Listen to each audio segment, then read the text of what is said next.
All right, welcome to this third and final workshop in this series. This workshop is focused on winning competitions in British parliamentary debate. I'm very grateful for all of the people who have been tuning in and saying nice things on Facebook, the people who have been subscribing on YouTube and liking the videos.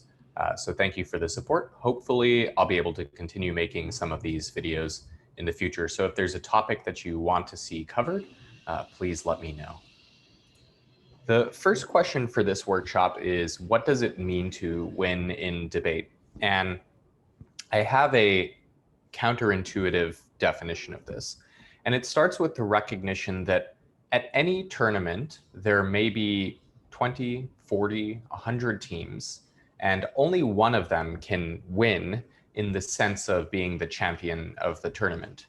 Which means that if we define winning in this way, the odds of you winning are very low, and it's likely that you will become discouraged. So my definition of winning in debate is to improve over time while strengthening your relationships with other people on your team and in the debate community. And the reason why I say winning over time is I think that progress over time means more than any single accomplishment. And the reason why is we're all starting at different places. So some people who are competing in collegiate debate competed in all through secondary school, middle and high school. They may have 7 years of experience in debate. So when you step into a room against them, they may be very skilled and you may lose. Now, does that mean that you lost? Well, it could mean in the absolute sense, yes. But if you performed above your expectations, above what you thought possible, I think it can still be chalked up as a win. So ultimately, the standard is yourself. So winning is improving on the standard that you've set for yourself over time. The second part of my definition includes strengthening relationships with your team and people in the community. And the reason why I include this is it is possible to be good in any human endeavor while destroying your relationships. So you could be a great athlete, a great business person, and have a terrible family life. You could be disliked by your peers. And leaving a wake of destruction as you head towards success, in my mind, has never really felt like winning.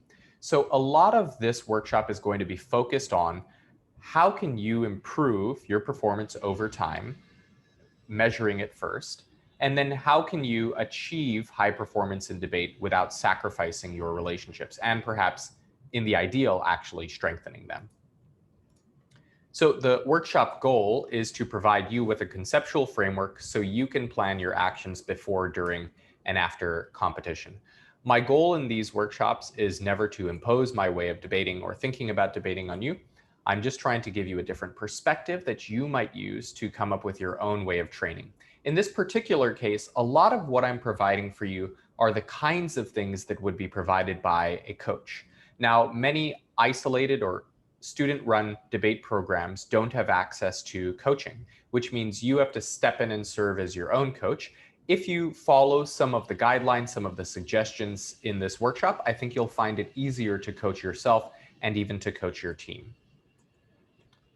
So the preview, everything we're going to cover. We're going to cover 3 things to do before a tournament.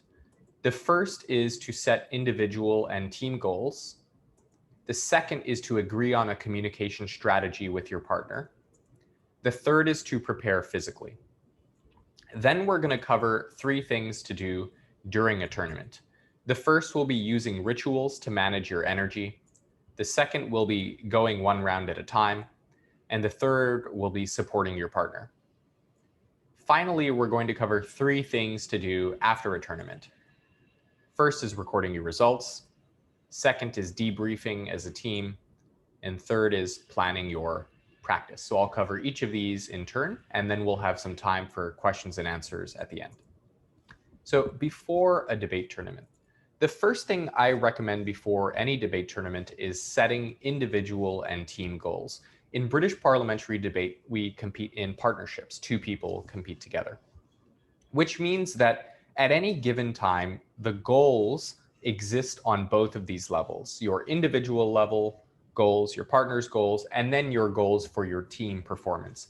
Individual goals might take the form of, I want to improve my speaker points from a 75 to a 76 average.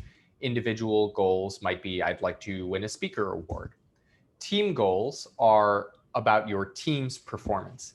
Now, the reason why I think it's important to set individual and team goals and to do this with your partner before the tournament is a lot of times conflicts during a tournament are caused when people haven't harmonized these goals. So, for instance, if you want to win the tournament, but your partner's goal is just to break to quarterfinals, they might potentially take their foot off the gas after quarterfinals. And if you lose quarterfinals, you'll be very upset while they'll be thrilled. Now, if you don't know in advance that they're achieving their goal just by making it to quarterfinals, you might be upset that they're hindering you from achieving your goal. So just the communication of these goals with your partner, a lot of times will stave off conflict during the tournament because you'll understand what's motivating your partner and what their goal is. A second reason to set individual and team goals is so that you can track your performance against these goals. So if you go into a tournament and you don't set an explicit goal for your performance, you will then be able to engage in post hoc rationalization of wherever you end up. You can say, well, I didn't really want to win anyway. But if you wanted to win anyway, then losing means that you failed in your goal. And it means that you either need to reassess your goals to make them more realistic, or you need to change the way that you're training or the way that you're executing when you're performing at the tournament. So goals give us a standard against which we can measure our performance. So goals help us to manage our relationship with our partner, and they help us to measure our performance against something that is objective. So you should set individual and team goals before tournaments. The second thing to do is to agree on a communication strategy with your partner. I think that this is one of, if not the most useful suggestion in this workshop. And the reason why is different debaters have different ways of communicating and different preferred communication strategies. Just like you might have with your romantic partner, certain ways of talking that you think help you avoid confrontation, you also want to prioritize communication with your partner. When I was debating, I saw a partnership, two debaters, who exclusively communicated during the round using Post-it notes. I don't think I ever saw them say anything to each other. Now, the reason why, I'm guessing, is they didn't like to be talked to during rounds, which some people just don't like somebody whispering over and talking with them in the round. You should figure out with your partner how you prefer to communicate. Because if your partner is always annoyed when you lean over and whisper in their ear in the middle of the debate round, you should stop doing that and figure out a different way to communicate with them, whether it's writing or some other means. Now that we're debating on Zoom and Discord, this becomes even more important. What is the most efficient way for you and your partner to communicate? Do you prefer to make just an audio phone call? Do you prefer to have a video call? Which platform do you want to use for the video call? All of this should be determined prior to ever showing up at the tournament. You should understand with your partner, how are we going to communicate within the round? What sort of format of communication is best for you? What kinds of communications are red flags that you absolutely cannot tolerate so that you can avoid those?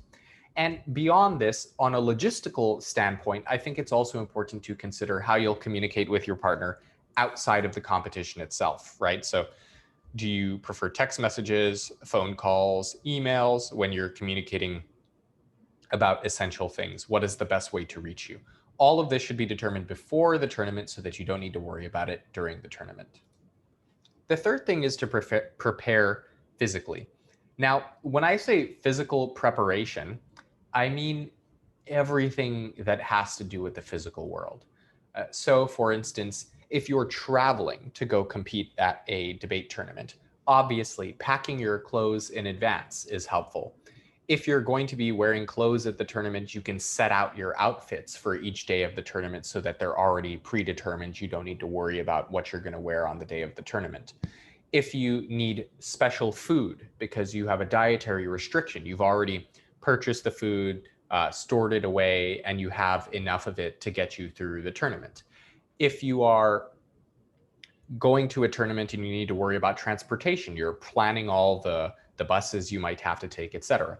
All of this logistical stuff, I think, should be handled in advance. But beyond that, now that we're doing a lot of online debating, you also want to think about the physical preparations that are necessary for your space, right? Where in your space are you going to be speaking into your webcam? Do you have food available or snacks available for between rounds? And then beyond that, I think physical preparation extends to your sort of body, which I equate to your mind. So are you well rested? One of the things that debaters will neglect to do in the lead up to a tournament often is just like sleeping. But sleeping probably has a larger effect on your success than many other of the things that debaters will obsess over, like reading the latest news. I think that you want to think in terms of what is the most important thing that will affect my performance, and can I prepare physically for that thing, whether it's diet, exercise, sleep. It'll depend based on you. You need to get a feel for what's most important for you and prepare in an appropriate fashion. So preparing physically before tournaments is important. Now, we're going to start getting into the during tournament stuff. So obviously, before a tournament, you and your partner have set your individual and team goals. And then you have agreed on a communication strategy and you've prepared physically so that you're well provisioned for the entire tournament. Now, how do you manage yourself during a tournament? And this is, I think, one of the primary values of this video is to give you some suggestions and to cause you to think through. You don't need to take these suggestions as exhaustive. It's not comprehensive. But the general thing to think about is, how would I coach myself during and through a debate tournament? So the first thing I recommend is using rituals to manage energy. Now, when I say a ritual, I mean a set routine that you use to either start up and get excited, to get focused, or to bring your energy down. Getting excited, getting focused, or bringing your energy down. These are the three rituals that I think are most important to manage your energy. Now, the reason it's important to manage your energy in a debate tournament is these are very long activities. Now, if you were to compare debate to basketball, for instance, you'd realize that in a lot of ways, debate is more intense. Obviously, not physically intense, but we often do at some tournaments 3 or 4 preliminary rounds in a day. No basketball team, at least at the professional levels, would play 3 full games in a day. And yet we do this at debate tournaments routinely. Very often, these online debate tournaments take about 10 or 11 hours in a day to complete. So given that there is a substantial investment of time, you want to be thinking, how can I manage my energy through this time? What rituals am I using to turn on energy when I need it, to get focused when I need to be focused, and then to relax when I need to relax?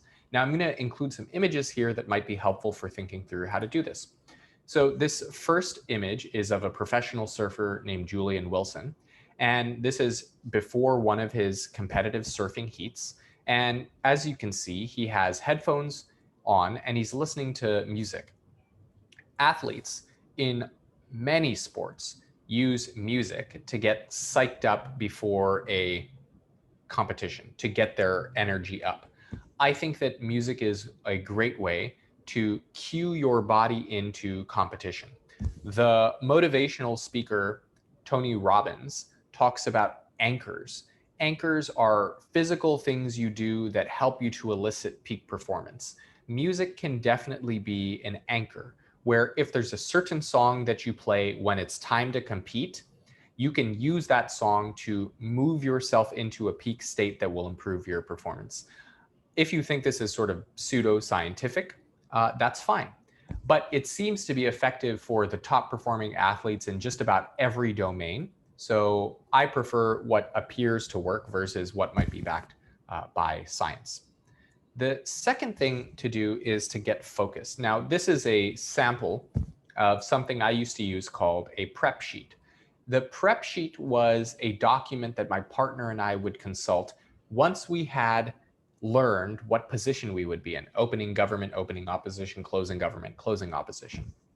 And we used the prep sheet to review what we needed to do in our position. And then we would also talk through what we had to do in each of our speeches. The reason why is, one, it reminded us of what we were about to do, but two, it focused our attention into the specific task that we were going to perform. Because when you are doing British parliamentary debate, the roles of the teams are different. So if your focusing exercise is just a general focusing exercise, it's probably not tailored enough to the specific task that you're going to be performing. There's a difference between pitching a ball, catching a ball, and hitting a ball. So you want to focus in on exactly what task you're going to perform. So this was the prep sheet that we used. Perhaps in a future lesson, I'll review the prep sheet and explain what each of the things means. But you should find some way to focus in on what you're going to do during the round that's approaching. I think this is, you get your energy up with the music, you focus in by figuring out what you're going to do in the round ahead. And then the last thing is having some sort of shutdown ritual. I think that a lot of debaters remain in an agitated competitive state after they have completed the round, and they want to keep talking and they want to, have a ball. Maybe that works for you. Maybe you're able to get through the whole tournament. You have infinite energy. Most of the debaters that I've competed with and trained are not like that. Most of the debaters that I know are exhausted at the end of tournaments, typically because they don't manage their energy well. Now, your goal should be to only expend as much energy as you need to, which means after a debate round is done, you want to bring the energy down and relax. Obviously, because of this picture, you can guess that my preferred way of doing this is some form of meditation or mindfulness breathing exercise. Anything that will relax you, though, can work in this place. But I think after the round is done, after you've competed, you should relax to preserve your energy for future rounds. This suggestion is to go one round at a time. So competitions, if you go to Worlds, there are 9 preliminary rounds. If you go to many tournaments, there are 5, 6 preliminary rounds. That's a lot. Now, I recommend going one round at a time. And these are the ways that I think you can debrief a round with your partner to flush the round. The first thing I recommend is admitting a few things that you could improve on, you yourself could improve on. Basically criticizing yourself and noting what you did not do well in your partnership. The reason why I advise this is a lot of times after a round is done, what happens is you and your partner might have a tendency perhaps to critique each other, or you may have a tendency to critique your partner. I don't think this is helpful most of the time. So it's worthwhile to come up with a procedure that allows both of you to express in advance of criticism what you don't think you did well, and then to give a positive boost to your partner. So I think the best procedure is to turn to your partner and say, here are like 3 things in that round that I thought I didn't do well. Now, your partner probably will just nod along and say, yeah, you did not do those things well. What you've done in this situation is you've practiced the self-awareness to recognize what you did wrong, and you've avoided the need for your partner to criticize you, which is going to preserve your relationship in the long term. The second thing you should do is compliment your partner about something they did well. So ideally, your partner will also do the same thing, where they'll admit some things that they didn't do well. Then you exchange compliments. What did your partner do well? This is helpful because relationship counselors will say that for every 1 negative interaction, you should have 5 positive interactions in a relationship. So you want to be boosting your partner's confidence. And you also want to use positive reinforcement. Note things that are being done well so that your partner will continue to do them and celebrate some of those successes, because it is unlikely a lot of times that your judges will be doing the positive reinforcement for you. So we've done that. Then you want to discuss likely rankings with your partner. The reason I say likely rankings plural is if you only can see the round being judged in one way, you are not being flexible enough in your perception. Debate rounds are judged in a variety of ways. One of the best things that's been done in recent years is the incorporation of double panels at the HWS round robin, because you see that the double panels very often will rank the rounds in different ways. You and your partner should do the same. You should think to yourself, what are the likely rankings, maybe 3 or 4, and what would be the key determinations between these two rankings? If a judge buys X argument, then it'll be Y ranking. If a judge does not buy X argument, then it will be Z ranking. The reason you want to do this is to get a better sort of court vision, to see the game, to see how it's unplaying, and to put yourself in the mind of the judge and try to imagine what they're seeing, which will help you to escape the limiting perspective that you have as a debater.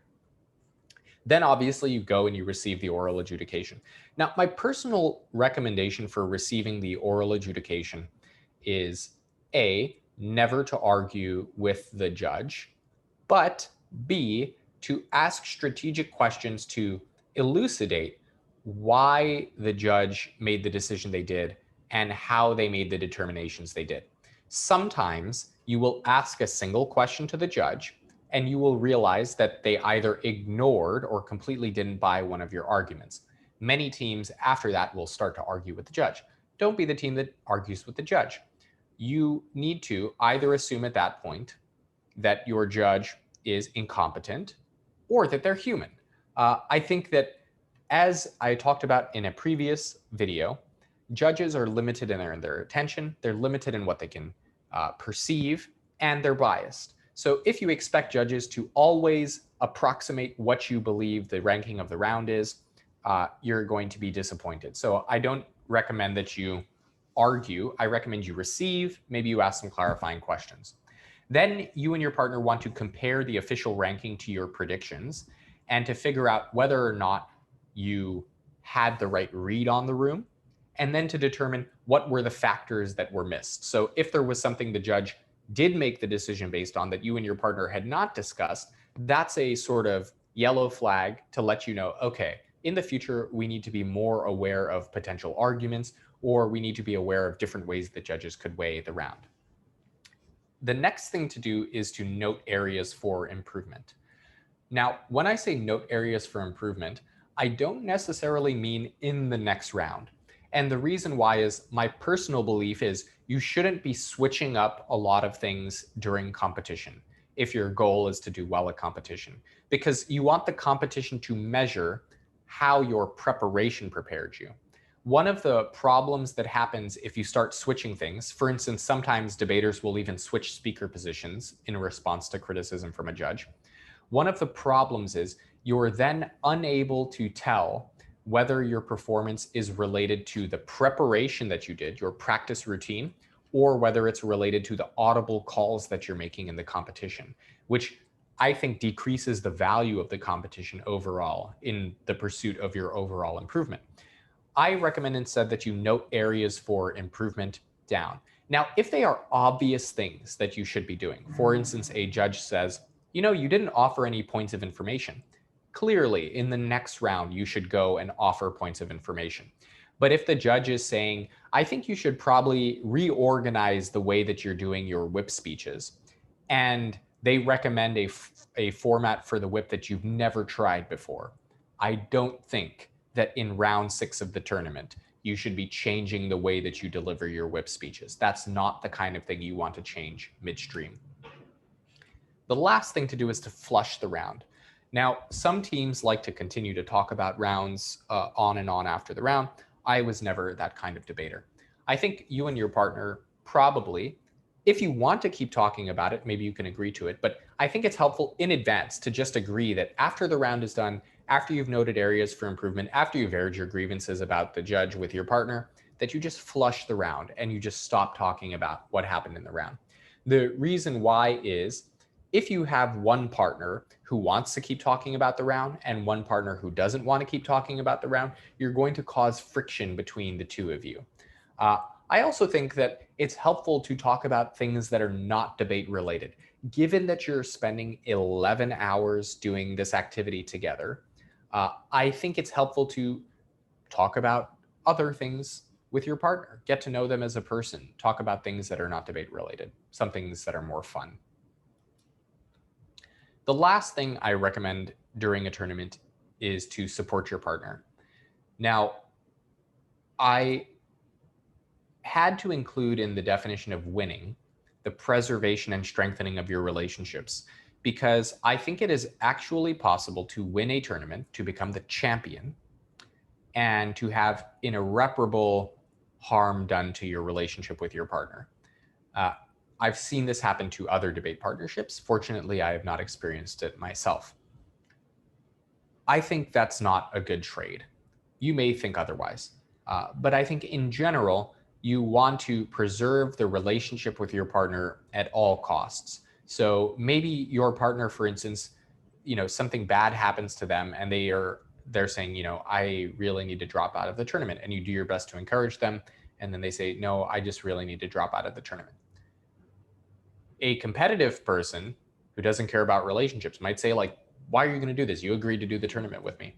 I think it's just helpful to be like, I completely understand. I support you 100%. Whatever you need, I'll provide it. Because one, I think it makes you a nicer person. But two, in the long term, if you want to be successful in debate, you typically need to have a partner for multiple tournaments and develop a relationship over time. The dividends of this sort of support and kindness in the moment are larger than you could imagine, right? If you want to have a loyal partner who loves competing with you, these simple kindnesses and support that you can provide them is very helpful. Some other ways that are less dramatic that you can support your partner is giving them snacks, right? Snacks are very useful. I think it's very helpful to figure out, what does your partner like to eat? And then just bring those snacks along, and then surprise them between round 3 and 4 by giving them their favorite snack, right? These are little things that you can do. Find some funny memes and delight your partner with memes, but do things throughout the tournament that show that you care about your partner and you want to support them, and make that your priority, and winning will take care of itself. So this was my partner, Geraldine Duff, and I competing at Worlds, and I think this is the Netherlands. And we competed together for a year and a half. We must have gone to like a dozen tournaments in total. And we never had a fight during a tournament. We always supported each other no matter what. And that allowed our partnership to be strong and for us to improve over time. So if you make this commitment to supporting your partner, I think it pays off in the long term. That's what is the bedrock of strong partnerships. Now, that's all during the tournament. Now, it's after the tournament. Ideally, you've won the tournament, but maybe you haven't. Either way, you're going to need to figure out, how can we take what we've learned and improve into the future? So the first thing I recommend is recording your results. Now, we set individual and team goals at the beginning, and now it's time to compare our results to the goals that we set to see whether we lived up to them. I used a framework that's like this, but there are many ways that you could record this. Some people might prefer spreadsheets or other ways. This was the way that I recorded my debate tournaments. I'm not saying it's the best, but I want to explain the methodology here. What I did was I kept track of all of the competition rounds that I would do in any given semester. In this case, this is one tournament from fall of 2016. Then I had each tournament with the motion, the position we were in, our placement in the round, and then my speaker points.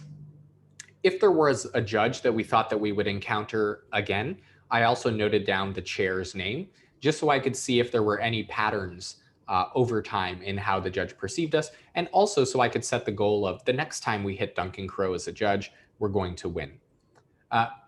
As you can see, I've also included at the top here the points that we earned per position. And this is the aggregate of all the tournaments that we did in the semester. So we had opening government 4 times during the semester, and on average, we earned 2 points each go, right? So second. On closing opposition, which we had 4 times, we were able to get an equal number of seconds and firsts. Now, I've highlighted these in green because green means breaking. 2 or better means you're breaking at a tournament, which means in opening government and closing opposition, we were doing well enough to break at the tournament. Meanwhile, in opening opposition, we were near to breaking, but we were highly deficient in closing government. What Geraldine and I use this information to do is going into spring 2017, we tailored our practices to improve our closing government performance, and that ultimately paid dividends. Now, within the tournament, I have highlighted any round either that you struggled with or that you got a 3 or lower in. And the reason why is I flagged these motions to review so that I can come up with better arguments. If you're getting the 3 or worse in a round, it's typically not for like a minor error. It's probably because you don't have the strongest arguments. I think it's acceptable to lose on a motion once because you don't have access to the strongest arguments. But many motions recur at tournaments over and over again. And the arguments that you will use will come up in the future. So it's worthwhile anytime you have a real stinker of a round to figure out how you can improve your performance. Now here I've come up with our average for the tournament, how many points we earned per round. Then what I did is I recalculated the average, dropping our 2 lowest performances in the round. My personal belief about excellence is it's achieved by overcoming deficits first. So you gradually trim away at your worst performances, and then the average of your performances is higher as a result. In this case, if we drop our second performance and our third performance here, and recalculate the average, we have a 2.3. What this allows you to do as a debater over time is to set goals for your improvement. So for instance, at the next tournament, it would be good for us to achieve 2.3 points per round. That would mean that we're improving on the rounds that we did worst on. And then I also included my speaker points just to sort of keep track of them over time, but that's more for me. The other stuff is on a team basis. Now, why should you record your results in this way? I think because it is very difficult to perceive your performance over time, even if you record yourself. If you have a written record, that is helpful.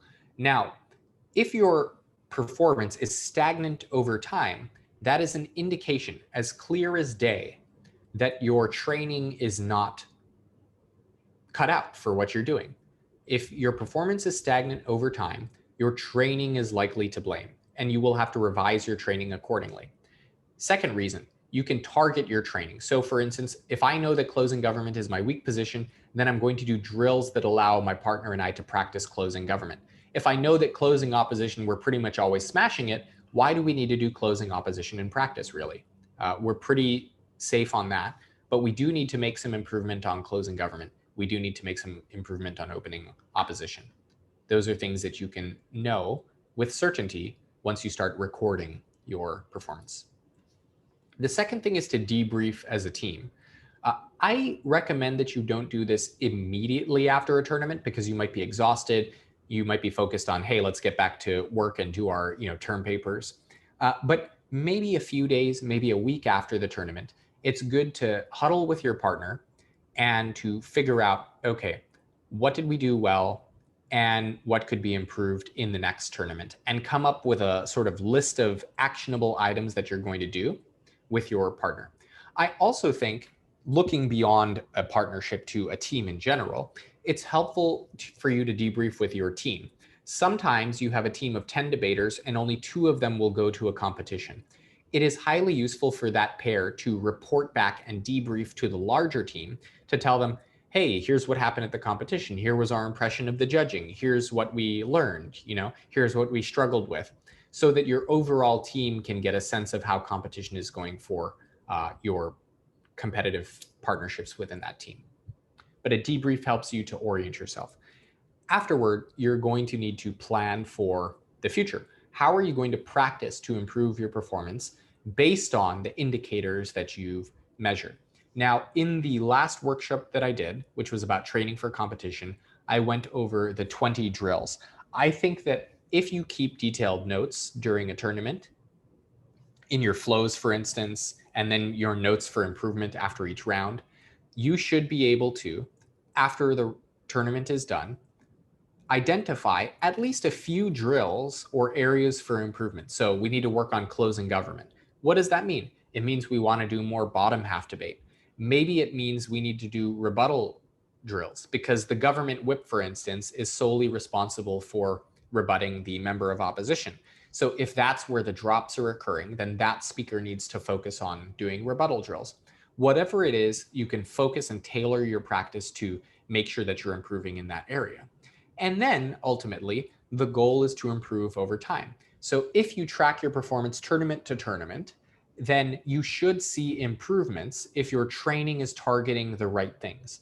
And you should notice it from the feedback that your judges are giving. For instance, if you don't offer points of information at one tournament, and then you do a lot of point of information drills, and then you go to the next tournament, and that's not an issue, then you know that that helped. It helped pay off.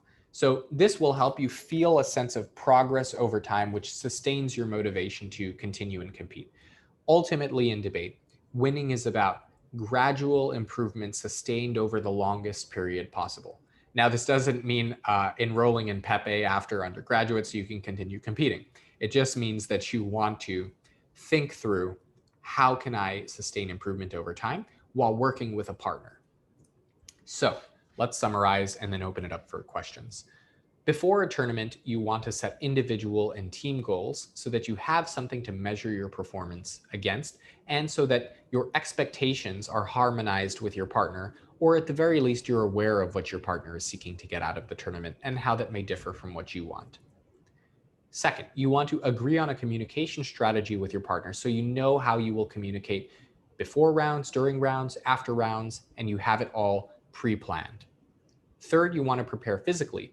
This means sleeping, eating well, exercising, but it also means preparing the physical space that you'll compete in, getting your clothes together in advance, doing the laundry if you need to, so that you're not rushing and stressed on the day of competition. During a tournament, you want to use rituals to manage energy. The 3 rituals I think are most important are a getting pumped up ritual to raise your energy, a getting focused energy to focus in on what you're going to do, and then a relaxing ritual to calm yourself after it's done. You want to go one round at a time, not focusing on the previous round, but always just focusing on the current round, not worrying about the next round. The best way to do this is to have a standardized format for the way that you're going to process a round after it's done so that you can flush it. I can't really help you with not thinking about the future because I think about the future constantly. Third is to support your partner. I think that it is not possible to win if you jeopardize and damage relationships. Your goal should be to improve over time while strengthening relationships with your partner and with your team, which means always supporting your partner during the tournament. After a tournament, you want to record your results, ideally in something that you can track over time, a Google document, a Word document. Then you want to debrief as a team to figure out with your partner what you did well, what you could improve on, and using the information that you've recorded, comparing that to your goals, using the debrief with your partner, you want to plan your practice in the space between that tournament and your next tournament. You can think of this as a fight camp in preparation for a professional fight. You know what you need to work on, you know what you need to improve, and you tailor your training just to those items. Hopefully that's helpful. And now I'll open it up for questions. If you have a question, drop it in the chat. I will do my best to answer it. And in the interim, I will talk through some questions that we've had. So one of the previous questions was about coaching. What do we do if we don't have a coach at our school or our university? I think that you can look at the 3 workshops that I've just issued together to get a sense for how you should work at coaching. The metagame of British parliamentary debate focuses on how to think through what it means to win a particular debate, how to strategize. The second workshop, Training for Competition, gives you drills that you can use to train for competition and helps to unpack the mindset of how you would train for competition, which is a big part of what a coach provides, is the structure and accountability for your training. Then the value of a coach a lot of times comes in the real-time in-person coaching that can happen during a tournament. They help you through upsetting losses, etc. They help manage tensions between members of the team. This particular workshop helps you to unpack those issues. It helps you to manage relationships while moving through a tournament, allowing you to coach yourself. So if you come from a school that doesn't have a coach, I think that if you watch these 3 workshops in combination, you should be able to get some of the idea of what a coach is providing. I believe that the value of a coach comes in the structure and the accountability that is provided, and then in the real-time feedback that happens during a tournament when issues arise. Now, ideally, you have a coach, but it's not always possible. You can be your own coach, and ideally, you will become a coach to your team. One of my intentions in producing this resource is to help equip geographically isolated debate programs, student-run programs who don't have access to go to a lot of tournaments, who don't have access to high-quality coaching, so that you can start to create your own student organization that provides this kind of assistance for the people at your school. Ultimately, if you raise yourself and improve your abilities as a debater, you'll then be able to contribute to the development of the other debaters on your team, which should be your goal. There's going to be a pioneer in a lot of situations. If your school has never broken at a tournament, maybe it will be you and your partner who break at that tournament. But after that, you want to pass this information on and create a culture that sustains excellence over time, that helps people improve while strengthening relationships. Now, your goals have to be appropriate to the situation that you're in.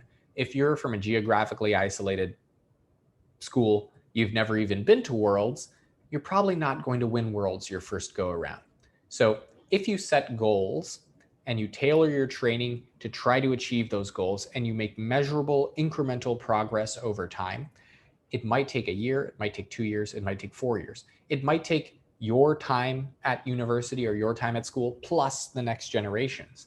But you can take a institution that has not broken and turn it into an institution that is breaking, that is successful. And that's my goal. Hopefully this workshop has been helpful in that intention. And I don't see any questions in the chat, so I'm going to wrap it up. Again, thank you for watching these videos. I hope that you enjoy them. If you enjoy them, please feel free to share them with anyone. My goal is that this information reaches as far as possible and is helpful to people around the world.